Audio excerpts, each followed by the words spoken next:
આપ જોઈ રહ્યા છો સ્પાર્ક ટુડે ન્યૂઝ। સમગ્ર દેશમાં નેશનલ ડોક્ટર્સ ડે નિમિત્તે વિવિધ કાર્યક્રમોનું આયોજન કરવામાં આવી રહ્યું છે, ત્યારે દાહોદ શહેરમાં પણ ઇન્ડિયન મેડિકલ એસોસિએશન દ્વારા દાહોદ શાખા દ્વારા એક પ્રેરણાદાયી અને નવતર પહેલ કરવામાં આવી છે। દાહોદના તબીબોએ ભેગા મળીને શહેરના મુખ્ય રાજમાર્ગો પર એક ભવ્ય સાયકલ રેલીનું આયોજન કર્યું છે, જેનો મુખ્ય ઉદ્દેશ્ય નાગરિકોમાં સ્વાસ્થ્ય, ફિટનેસ અને માનવતાનો સંદેશ પહોંચાડવાનો છે। આ રેલી દાહોદ શહેર અને આસપાસના વિસ્તારના નામી તબીબો અને સિનિયર ડોક્ટર તેમજ મેડિકલ ક્ષેત્ર સાથે જોડાયેલા અગ્રણીઓ પણ મોટી સંખ્યામાં ઉત્સાહભેર જોડાયા છે। હું ડૉક્ટર નિલેશ સૂર્યવંશી, આઈ એમ એ પ્રેસિડેન્ટ દાહોદ। આજે 1 જુલાઈ જે નેશનલ ડૉક્ટર્સ ડે તરીકે ઉજવાય છે। પહેલાં તો આજે કેમ ઉજવાય છે એના માટે જે ડૉક્ટર વિધાનચંદ્ર રોય, જેનો જન્મદિવસ 1 જુલાઈ હતો, એમનો મરણ દિવસ પણ 1 જુલાઈ હતો, અને સાથે સાથે એ વેસ્ટ બેંગાલના ચીફ મિનિસ્ટર રહી ચૂક્યા હતા।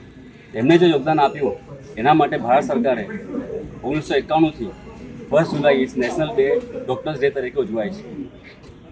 હું સૌ પ્રથમ તો બધાનો આભાર માનું છું, આઈએમએ ડૉક્ટર્સનું, કેમિસ્ટ એસોસિએશનનું, સાથે આપણા CDHO સાહેબ દિલાવર સાહેબનું, કે એ લોકોએ સાથ સહકાર આપ્યો અને પાર્ટિસિપેશન કર્યું। સાથે અમે અવેરનેસ રેલી તરીકે cycle as well as tricycle rally કાઢી, જેમાં અમે ઘણા બધા મુદ્દાઓ રાખ્યા।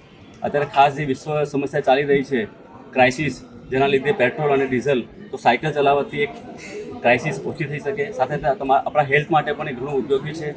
બેટી બચાવો, બેટી પઢાઓ, સાથે સાથે don't strike on the doctors, રક્તદાન મહાદાન, અંગદાન મહાદાન, સેવ ગર્લ ચાઇલ્ડ, એ બધા મુદ્દાઓ પર અમે રાખ્યા છે। Thank you for once again for all મિત્રો, થેન્ક યુ વેરી મચ।